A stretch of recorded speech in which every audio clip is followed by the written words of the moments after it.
പെട്ടെന്ന് ഭാരം കുറയണം അല്ലെങ്കിൽ ശരീരം മെലിയണമെന്നുള്ള രീതിക്ക് ഉള്ള ഭയങ്കരമായ നിശ്ചയദാർഢ്യത്തോടു കൂടി നീണ്ട കാലം വളരെ കൂടുതലായിട്ടുള്ള ഉപവാസം എടുത്തു കഴിയുമ്പോൾ സ്വാഭാവികമായും ശരീരം കൊളസ്ട്രോൾ ഉൽപ്പാദിപ്പിക്കുവാനുള്ള ഒരു പ്രവണത, കരൾ കൊളസ്ട്രോൾ ഉൽപ്പാദിപ്പിക്കാനുള്ള പ്രവണത കാണിക്കുന്നു. ഞാൻ നേരത്തെ പറഞ്ഞതുപോലെ കരൾ കൊളസ്ട്രോൾ കൂടുതലായിട്ട് ഉൽപ്പാദിപ്പിക്കുവാൻ ശ്രമിച്ചാൽ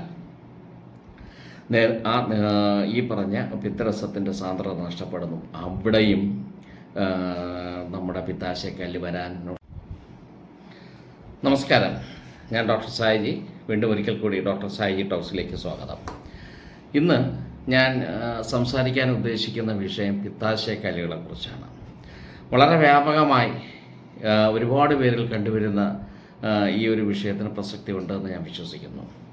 നമുക്കറിയാം, സർവ്വസാധാരണമായി മനുഷ്യനിൽ കിഡ്നിയിൽ കല്ല്, സലൈവറി കാൽക്കുല, അല്ലെങ്കിൽ പാങ്ക്രിയാസിക് കല്ല്, പിത്താശയത്തിൽ കല്ല്, ഇങ്ങനെ ഒരുപാട് തരത്തിലുള്ള വ്യത്യസ്തമായ സ്ഥലങ്ങളിൽ കല്ല് വരാനുള്ള സാധ്യതയുണ്ട്. എങ്കിലും പിത്താശയക്കല്ലാണ് ഏറ്റവും അധികമായി നമ്മൾ കണ്ടുവരുന്നത്. പിത്താശയക്കല്ലിനെ കുറിച്ച് പറയുന്നതിന് മുമ്പ് അതിൻ്റെ കുറച്ച് പിത്താശയം എന്താണ്, അല്ലെങ്കിൽ എന്താണ് അതിൻ്റെ ഉദ്ദേശം എന്നുള്ള കാര്യങ്ങളെക്കുറിച്ച് വളരെ വേഗം ഒന്ന് പറഞ്ഞു പോകാമെന്ന് വിചാരിക്കുന്നു. നമുക്കറിയാം, കരൾ വളരെ ഒരു എന്താ പറയുക, മനുഷ്യ ശരീരത്തിൽ വലിയൊരു ഫാക്ടറി എന്ന് വേണമെങ്കിൽ പറയാം. കരൾ ഒരുപാട് തരത്തിലുള്ള കാര്യങ്ങൾ പ്രൊഡ്യൂസ് ചെയ്യുകയും ഉണ്ടാക്കുകയും, അതായത് നമ്മുടെ ദഹനത്തിന് ആവശ്യമായ കാര്യങ്ങളെല്ലാം മിക്കവാറും എല്ലാം ഉണ്ടാക്കുന്നത് കരളിൻ്റെ പ്രവർത്തന ഫലമാറ്റും. ഒപ്പം ശരീരത്തിനകത്തുള്ള മാലിന്യങ്ങളെല്ലാം പുറന്തള്ളുന്നതും കരളിൻ്റെ പ്രവർത്തനങ്ങളിൽ ഒന്നായിട്ടുള്ളതാണ്. അങ്ങനെ വരുമ്പോൾ കരൾ ഉണ്ടാക്കുന്നതായ പ്രധാനമായ ഒരു ദഹനരസമാണ് നമ്മൾ സാധാരണയായി പറഞ്ഞു വരുന്ന ബൈൽ എന്ന് പറയുന്നത്. ഈ ബൈൽ എന്ന് പറയുന്നത് മലയാളത്തിൽ അതിനെ പിത്തരസം എന്ന് പറയും. ഈ പിത്തരസത്തിനകത്ത് സാധാരണ കണ്ടുവരുന്ന കമ്പോണൻസ് അല്ലെങ്കിൽ ഘടകങ്ങളാണ് ബിൽറുബിൻ, ബൈൽ സാൾട്സ്, കൊളസ്ട്രോള്, ഫോസ്ഫോലിപ്പിഡ്സ്, ജലം, കുറേ ഇലക്ട്രോലൈറ്റ്സ്, ഇങ്ങനെയുള്ള കുറച്ചധികം കാര്യങ്ങൾ നമ്മൾ കണ്ടുവരുന്നു. അപ്പോൾ കരൾ ഉൽപ്പാദിപ്പിക്കുന്ന ഈ പിത്തരസത്തിൻ്റെ പ്രധാനമായ ഉദ്ദേശം തന്നെ നമ്മുടെ ദഹന വ്യവസ്ഥയ്ക്ക് വേണ്ടിയാണെന്ന് ഞാൻ നേരത്തെ പറഞ്ഞു. അപ്പോൾ നമ്മൾ സാധാരണ കഴിക്കുന്ന ആഹാരം കഴിച്ചു കഴിയുമ്പോൾ ഒരു അരമണിക്കൂർ കഴിയുമ്പോൾ ആവശ്യത്തിലുള്ള പിത്തരസം നമ്മുടെ കരളിൽ നിന്നും നേരെ പിത്താശയത്തിലോട്ട് കടത്തിവിടുന്നു. ആ പിത്താശയത്തിലോട്ട് കടത്തിവിടുന്ന അവിടെ സ്റ്റോർ ചെയ്യുന്ന ഈ ബൈലെന്ന് പറയുന്ന നമ്മുടെ ഈ പിത്തരസം, ദഹനരസം ബൈൽ ഡക്റ്റ് വഴി പാങ്ക്രിയാസ് ഗ്രന്ഥിയോടുകൂടി ചേർന്ന് നേരെ ചെറുകുടലിലെത്തുന്നു. ചെറുകുടലിലെത്തിക്കഴിഞ്ഞാൽ ആവശ്യാനുസരണം ഇത് നമ്മുടെ നമ്മൾ കഴിച്ച ആഹാരത്തിനെ എമൾസിഫൈ ചെയ്ത് അതിനെ ഒരു കുഴമ്പ് രൂപത്തിലാക്കി അതിൽ നിന്നും ഫാറ്റ് അല്ലെങ്കിൽ കൊഴുപ്പിനെ തന്നെ വിഘടിപ്പിച്ചിട്ട് ദഹിപ്പിക്കുവാൻ സഹായിക്കുന്നു എന്നുള്ളതാണ് പ്രധാനമായും നമ്മൾ കണ്ടുവരുന്ന ഒരു വിഷയം. അപ്പോൾ ഏതെങ്കിലും ഘട്ടത്തിൽ ഏതെങ്കിലും കാരണങ്ങളാൽ ഈ പിത്തരസത്തിന് പിത്തസഞ്ചിയിൽ നിന്നും ചെറുകുടലിലോട്ട് ഒഴുകാൻ പറ്റാതെ കെട്ടിക്കിടക്കുന്ന ഒരു സ്ഥിതിവിശേഷം ഉണ്ടായാൽ അത് കല്ലായി രൂപാന്തരപ്പെടുന്നു. ഞാൻ നേരത്തെ പറഞ്ഞതുപോലെ പിത്തരസത്തിൽ പ്രധാനമായും കണ്ടുവരുന്ന കൊളസ്ട്രോൾ എന്നുള്ളൊരു ഇതാണെന്ന് പറഞ്ഞു. അപ്പോൾ പലപ്പോഴും ഈ കൊളസ്ട്രോൾ തന്നെ നല്ല രീതിക്ക് ഈ പിത്തരസം അങ്ങോട്ട് ഒഴുകിയില്ല എങ്കിൽ അത് ക്രിസ്റ്റൽ ഫോമാക്കി കൊളസ്ട്രോൾ ക്രിസ്റ്റൽസായി കല്ലായി മാറുന്നു എന്നുള്ളതാണ്. കൊളസ്ട്രോൾ മാത്രമല്ല ഈ ഇതിനകത്തുള്ള ചുരുക്കത്തിൽ എങ്ങനെയാണ് എന്ന് പറഞ്ഞു കഴിഞ്ഞാൽ പിത്തരസത്തിനകത്തുള്ള വിവിധ കമ്പോണൻസ് ഞാൻ നേരത്തെ പറഞ്ഞതുപോലെ കൊളസ്ട്രോളും ബൈൽ സാൾട്ട് പിഗ്മെൻറ്റ്സും ഒക്കെ ഇതിൻ്റെ ഏറ്റക്കുറച്ചിലുകളിൽ ഈ പിത്തരസത്തിൻ്റെ സാന്ദ്രതയ്ക്ക് ഒരു വ്യത്യാസം ഉണ്ടാക്കുന്നു എന്നുള്ളതാണ്. അങ്ങനെ പിത്തരസത്തിൻ്റെ സാന്ദ്രതയ്ക്ക് അതൊരു വ്യത്യാസം ഉണ്ടാക്കുമ്പോൾ അതിൻ്റെ ഫ്രീ ഫ്ലോ അല്ലെങ്കിൽ അതിൻ്റെ ഒഴുക്കിനെ തടസ്സപ്പെടുത്തുന്നു. അങ്ങനെ അത് കല്ലായി രൂപാന്തരപ്പെടുന്നു. ഇപ്പോൾ കൊളസ്ട്രോൾ തന്നെ ആവണമെന്നില്ല. ബിലിറുബിൻ എന്ന് പറയുന്ന ഒരവസ്ഥയും കൂടിക്കഴിഞ്ഞാൽ നമുക്കറിയാം, സാധാരണ ബിലിറുബിൻ എന്ന് പറയുന്ന ഒരു ഘടകം കൂടുന്നത് എങ്ങനെയാണെന്ന് വെച്ചാൽ കരളിൻ്റെ പ്രവർത്തനത്തിൽ ഏതെങ്കിലും തരത്തിലുള്ള താളപ്പിഴകൾ വരുമ്പോൾ നമുക്ക് അറിയാം. സാധാരണ ബിലിറുബിൻ ഈ ചുവന്ന രക്താണുക്കൾ വിഘടിക്കുമ്പോൾ ചുവന്ന രക്തമാണ് നമ്മുടെ സ്പ്ലീൻ അല്ലെങ്കിൽ സ്പ്ലീഹയുടെ സഹായത്തോടു കൂടി അതിനൊരു നിശ്ചിത ആയുസ്സുണ്ട്. ഒരു നിശ്ചിത സമയം കഴിഞ്ഞാൽ അത് വിഘടിച്ച് പുതിയ ഇത് ഫോം ചെയ്യണം. അപ്പോൾ അത് വിഘടിക്കുമ്പോൾ അത് ഹീമോഗ്ലോബിനും മറ്റേക്ക് രണ്ട് തരത്തിലായി മാറി അതിൻ്റെ ഒരു എൻ പ്രോഡക്റ്റായി കിട്ടുന്ന ഒരു സാധനമാണ് ഈ ബിലിറുബിൻ. ഇത് ഒരു തരത്തിലുള്ള വേസ്റ്റാണ്. ഈ വേസ്റ്റ് യഥാർത്ഥത്തിൽ കരൾ പിത്തരസത്തിൽ കൂടെ കലർത്തിവിട്ട് അത് നമ്മുടെ മലവിസർജനം ചെയ്യുമ്പോൾ അത് ആ മാലിന്യം അത് അങ്ങനെ അത് പുറന്തള്ളപ്പെടുന്നു. ഏതെങ്കിലും കാരണവശാൽ കരളിൽ എന്തെങ്കിലും കുഴപ്പം ഉണ്ടാകുമ്പോൾ അത് പുറന്തള്ളാൻ പറ്റാത്ത ഒരു സ്ഥിതിവിശേഷം വരുന്നു. അങ്ങനെ വരുമ്പോഴാണ് സാധാരണ നമ്മുടെ രക്തത്തിൽ ബിലിറുബിൻ്റെ അളവ് കൂടുതലാണെന്നും നമ്മൾക്ക് മഞ്ഞപ്പിത്തമാണ് അല്ലെങ്കിൽ മഞ്ഞനോവാണ് അല്ലെങ്കിൽ ജോണ്ടിസാണ് എന്നുള്ള ഒരു അഭിപ്രായം നമ്മൾ സാധാരണയായി കണ്ടുവരുന്നത് കരളിൽ ഏതെങ്കിലും തരത്തിലുള്ള പ്രശ്നങ്ങളുണ്ടാകുമ്പോൾ. അപ്പോൾ ഞാൻ നേരത്തെ പറഞ്ഞു വന്നത് കൊളസ്ട്രോളിനും ഏതെങ്കിലും തരത്തിൽ കൊളസ്ട്രോൾ കൂടുതലായി കെട്ടിക്കിടക്കേണ്ട ഒരു സാഹചര്യം എന്നിരുന്നാലും കല്ലുണ്ടാകുന്നു. ഈ പറയുന്ന ഈ പിത്തരസത്തിനകത്തുള്ള ഏതെങ്കിലും ഒരു കമ്പോണൻറ്റ് കൂടുതലായിട്ട് വന്നാലും അതും കല്ലുണ്ടാവാനുള്ള സാധ്യതയാകുന്നു. ഇതിൽ വളരെ പ്രധാനമായും എടുത്ത് പറയാനുള്ളത് ഈ 2 കാരണങ്ങൾ കൊണ്ട് കല്ലുണ്ടാകുന്നുണ്ടെങ്കിലും വേറെ ഒരുപാട് കാരണങ്ങൾ കൊണ്ട് ഈ കല്ലുണ്ടാകാൻ സാധ്യത ഉണ്ടാകുന്നു. സാധാരണ ഈ പിത്തസഞ്ചി അത് കോൺട്രാക്റ്റ് ചെയ്യാനായിട്ടുള്ള ചില ഒരു സംവിധാനമുണ്ട്. ആ കോൺട്രാക്റ്റ് ചെയ്യാൻ അത് പിത്തസഞ്ചി ചുരുങ്ങുകയും വികസിക്കുകയും ഒക്കെ ചെയ്താൽ മാത്രമേ ഇതിനകത്തു നിന്നും ഈ പിത്തരസം കുടലോട്ട് ഒഴുകിയെത്തുള്ളൂ. അതിന് ഏതെങ്കിലും തരത്തിലുള്ള തകരാറ് വരുമ്പോഴും യഥാർത്ഥത്തിൽ പിത്തരസം അവിടെ ഗാൾ ബ്ലാഡറിനകത്ത് കെട്ടിക്കിടന്ന് അത് കല്ലായി രൂപാന്തരപ്പെടാനുള്ള സാധ്യത വളരെ കൂടുതലാണ്. ഇത് ചുരുക്കത്തിൽ കൊളസ്ട്രോൾ കൂടി വരുന്ന ഏത് സാഹചര്യത്തിലും ഇങ്ങനെ കല്ലായി രൂപാന്തരപ്പെടാനുള്ള സാഹചര്യം ഉണ്ടെന്നുള്ളതാണ്. അങ്ങനെ വരികയാണെങ്കിൽ കൊളസ്ട്രോൾ ഏതൊക്കെ സാഹചര്യങ്ങളിലാണ് കൂടുതലായി കണ്ടുവരുന്നു അല്ലെങ്കിൽ കാണപ്പെടുന്നു എന്നുള്ളത് പറയുമ്പോഴാണ് വളരെ പ്രാധാന്യമർഹിക്കുന്നത് നമ്മൾ തിരിച്ചറിയേണ്ടതുമായ 1-2 കാര്യങ്ങളെക്കുറിച്ച് പറയേണ്ടിയിരിക്കുന്നത്. പൊതുവെ ഇതിന് ഒരു 4F വളരെ പ്രധാനപ്പെട്ടതാണെന്ന് പറയും. സാധാരണയായി പിത്താശയക്കല്ല് കൂടുതലായി കണ്ടുവരുന്ന ഒരു 4F സാധാരണ പറയുന്നത് ഫീമെയില് ഫാറ്റ് 40 ഫെർട്ടൈൽ എന്നാണ്. ഒരു ഫെർട്ടൈൽ ഒരു ഗർഭാവസ്ഥ ധരിക്കുവാൻ പറ്റുന്ന പ്രായവും ഏറെക്കുറയും പിന്നെ അമിത വണ്ണമുള്ളവരിലും സ്ത്രീകളിലും ഇത് വളരെ കൂടുതലായി കണ്ടുവരുന്നു എന്നുള്ളതാണ്. അതിന് സവിശേഷമായ ചില കാര്യങ്ങളുണ്ട്. സാധാരണ ഒരു സ്ത്രീ ഗർഭിണിയാകുമ്പോൾ അവളുടെ ഈസ്ട്രജൻ സ്ത്രീ ഹോർമോണായ ഈസ്ട്രജനും പിന്നെ അതിൻ്റെ കൂടെ തന്നെ പ്രൊജസ്ട്രജൻ എന്ന് പറയുന്ന ഹോർമോണൊക്കെ കൂടാൻ സാധ്യതയുണ്ട്. അത് ഗർഭാവസ്ഥയിൽ കൂടുതലായി നമ്മൾ കണ്ടുവരുന്ന ഒരവസ്ഥയാണ്. ഒരു കുഞ്ഞിനെ വളരാനും ഉള്ള തയ്യാറെടുപ്പുകളുടെ ഭാഗമായി ഇത്തരം ഹോർമോണുകൾ കൂടുന്നു എന്നുള്ളത്. ഇത്തരം ഹോർമോൺ കൂടുമ്പോൾ സ്വാഭാവികമായും കരൾ കൊളസ്ട്രോളിൻ്റെ ഉൽപ്പാദനം കൂട്ടുന്നു. കരൾ കൊളസ്ട്രോളിൻ്റെ ഉൽപ്പാദനം കൂട്ടിക്കഴിയുമ്പോൾ തീർച്ചയായും ഞാൻ നേരത്തെ പറഞ്ഞതുപോലെ അതിൻ്റെ പിത്തരസത്തിൻ്റെ സാന്ദ്രതയ്ക്ക് വളരെ വ്യത്യാസം വരുന്നു. ആ വ്യത്യാസം വരുന്ന ഒറ്റ കാരണം കൊണ്ട് തന്നെ കൊളസ്ട്രോൾ അവിടെ കെട്ടി നിൽക്കുവാനും നമ്മുടെ പിത്തരസം അവിടെ കെട്ടി നിൽക്കുവാനും അതുവഴി അത് ശരിക്കും ഡ്രെയിൻ ചെയ്ത് പോയില്ല എങ്കിൽ കല്ല് വരാനുള്ള സാധ്യത ഉണ്ട് എന്ന് പറയുന്നു. രണ്ടാമത്തെ ഒരു കാര്യം നമ്മൾ എടുത്ത് പറയാനുള്ളത് ഈ ടൈപ്പ് 2 പ്രമേഹത്തിൽ ഈ പറയുന്ന കോളിലിത്യാസിസ് അല്ലെങ്കിൽ പിത്തസഞ്ചിയിൽ കല്ല് വരാനുള്ള സാധ്യത വളരെ കൂടുതലാണ്. നമുക്കറിയാം ടൈപ്പ് 2 പ്രമേഹത്തിൻ്റെ പ്രധാനപ്പെട്ട ഒരു കാരണമായി നമ്മൾ കണ്ടുവരുന്നത് ഇൻസുലിൻ റെസിസ്റ്റൻസ് ആണ്. ഇൻസുലിൻ റെസിസ്റ്റൻസ് എന്ന് പറയുമ്പോൾ നമുക്ക് ശരീരത്തിന് ആവശ്യമായ ഇൻസുലിനെ ശരീരത്തിൻ്റെ കോശങ്ങളിൽ കൊണ്ട് എത്തിക്കാൻ പറ്റാത്ത ഒരു സ്ഥിതിവിശേഷം അതാണ് ഇൻസുലിൻ റെസിസ്റ്റൻസ് എന്ന് പറയുന്നത്. ആ ഇൻസുലിൻ റെസിസ്റ്റൻസ് എന്ന് പറയുമ്പോൾ സാധാരണമായ ഒബീസിറ്റി അല്ലെങ്കിൽ അമിതമായ വണ്ണം അല്ലെങ്കിൽ പുണ്ണത്തടി ഇങ്ങനെയുള്ള കാര്യങ്ങൾ ഇൻസുലിൻ റെസിസ്റ്റൻസ് ഉണ്ടാക്കുന്നു. ആ ഇൻസുലിൻ റെസിസ്റ്റൻസ് ഉണ്ടാകുമ്പോൾ ഇൻസുലിൻ യഥാവിധം ശരീരത്തിൻ്റെ സെല്ലുകൾക്ക് പ്രയോജനപ്പെടുത്താൻ പറ്റാത്ത ഒരു സ്ഥിതിവിശേഷം വരുന്നു. അത് സ്വാഭാവികമായ ഒരു മെറ്റബോളിക് സിൻഡ്രോത്തിലോട്ട് വരുന്നു. അവിടെ ഇപ്പോൾ ഒരു ഇൻസുലിൻ റെസിസ്റ്റൻസ് വരുമ്പോൾ ഫാറ്റി ലിവറിൻ്റെ സാധ്യത കൂടുതലായിട്ട് വരുന്നു. അപ്പോൾ കരളിൻ്റെ പ്രവർത്തനം വീണ്ടും വളരെയധികം പരിങ്ങല്ലാകുന്നു എന്നുള്ളതാണ്. അങ്ങനെ വരുമ്പോഴും നമുക്ക് സാധാരണ ഈ കല്ലിൻ്റെ അല്ലെങ്കിൽ ഈ പിത്താശയ കല്ലിൻ്റെ ഇത് വരാനുള്ള സാധ്യത കൂടുന്നു. അപ്പോൾ ഞാൻ നേരത്തെ പറഞ്ഞതുപോലെ ഫെർട്ടൈൽ എന്ന് പറഞ്ഞു, നമ്മുടെ ഗർഭിണികളുടെ കാര്യം പറഞ്ഞു, ടൈപ്പ് 2 പ്രമേഹ രോഗികളുടെ കാര്യങ്ങൾ പറഞ്ഞു. ഇനി വളരെ പ്രധാനമായി നിങ്ങളോട് പിന്നെയും എടുത്ത് പറയാനുള്ള ഒരു കാര്യം, പലപ്പോഴും ഈ കൊളസ്ട്രോളിൻ്റെ നമ്മുടെ ഈ ശരീരഭാരം നിയന്ത്രിക്കാൻ വേണ്ടി തന്നെ പലരും കീറ്റോഡായിട്ട് അല്ലെങ്കിൽ വളരെ ഫാസ്റ്റായിട്ട് എന്താ പറയാൻ തടി കുറയ്ക്കുവാൻ വേണ്ടി വളരെ ഒരു പ്രോഗ്രസീവ് ആയിട്ടുള്ള തരത്തിലുള്ള വളരെ നീണ്ടു നിൽക്കുന്ന തരത്തിലുള്ള ഒരു ഉപവാസം കാര്യങ്ങളൊക്കെ നടത്താറുണ്ട്.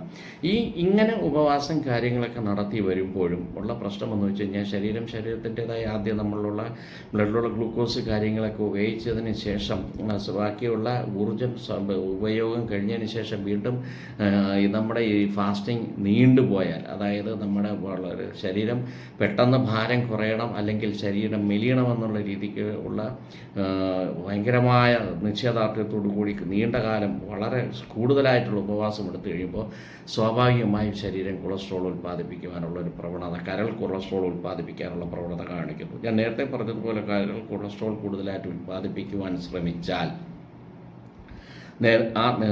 ഈ പറഞ്ഞ പിത്തരസത്തിൻ്റെ സാന്ദ്രത നഷ്ടപ്പെടുന്നു. അവിടെയും നമ്മുടെ പിത്താശയക്കല്ല് വരാനുള്ള സാധ്യതയുണ്ട്. അതുകൊണ്ട് തന്നെ എപ്പോഴും ഭാരം നിയന്ത്രിക്കുമ്പോൾ ഒറ്റയടിക്ക് വളരെ ദ്രുതഗതിയിൽ നമ്മൾ ഭാരം നിയന്ത്രിക്കാൻ ശ്രമിക്കാതെ അത് വളരെ കുറച്ച് സാവകാശം കുറച്ചായിട്ടുള്ള രീതിക്ക് ഭാരം നിയന്ത്രിക്കാൻ പറ്റിയാൽ വളരെ നല്ലതായിരിക്കും.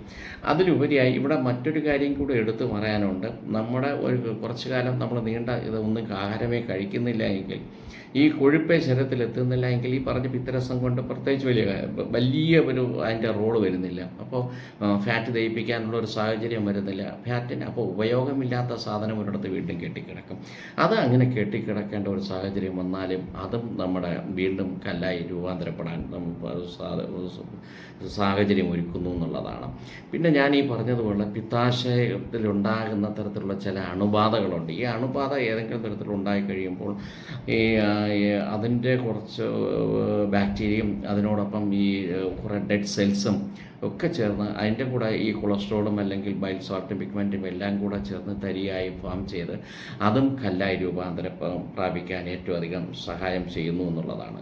ഇതൊക്കെ പറയുമ്പോഴും വളരെ പ്രധാനമായി ഇന്ന് നിങ്ങളോട് പങ്കുവയ്ക്കുവാൻ അല്ലെങ്കിൽ ഷെയർ ചെയ്യാൻ ഞാൻ ഉദ്ദേശിക്കുന്നത്, കൊളസ്ട്രോളാണ് വില്ലൻ എന്നൊരു ധാരണ നമുക്ക് വന്നു കഴിഞ്ഞു. എന്നാൽ ഏറ്റവും ഇവിടെ മനസ്സിലാക്കാനുള്ള ഒരു പ്രധാനപ്പെട്ട കാരണം, ഈ ഒരു വിഷയം വളരെ തെറ്റിദ്ധാരണാജനകമായി പലരും ചിന്തിച്ച് വയ്ക്കുന്നുണ്ട്.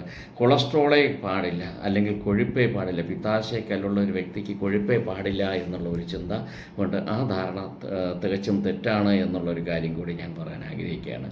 നമ്മൾ പുറമേ നിന്ന് കൊടുക്കുന്ന തരത്തിലുള്ള കൊളസ്ട്രോൾ അല്ല യഥാർത്ഥത്തിൽ നമ്മുടെ പിത്താശയക്കല്ലിന് കൂടുതലായി കാരണമാകുന്നത്. മറിച്ച് നമ്മുടെ ശരീരം അല്ലെങ്കിൽ കരൾ തന്നെ ഉൽപ്പാദിപ്പിക്കുന്ന തരത്തിലുള്ള ഉള്ളിൽ ഉൽപ്പാദിപ്പിക്കുന്ന തരത്തിലുള്ള ഒരു കൊളസ്ട്രോളാണ്. ആ കൊളസ്ട്രോളാണ് സത്യത്തിൽ പിത്തരസത്തിൻ്റെ സാന്ദ്രത നശിപ്പിക്കുകയും അല്ലെങ്കിൽ സാന്ദ്രതയിൽ മാറ്റം വരുത്തുകയും അത് കല്ലായി രൂപാന്തരപ്പെടുകയും ചെയ്യുന്നത്.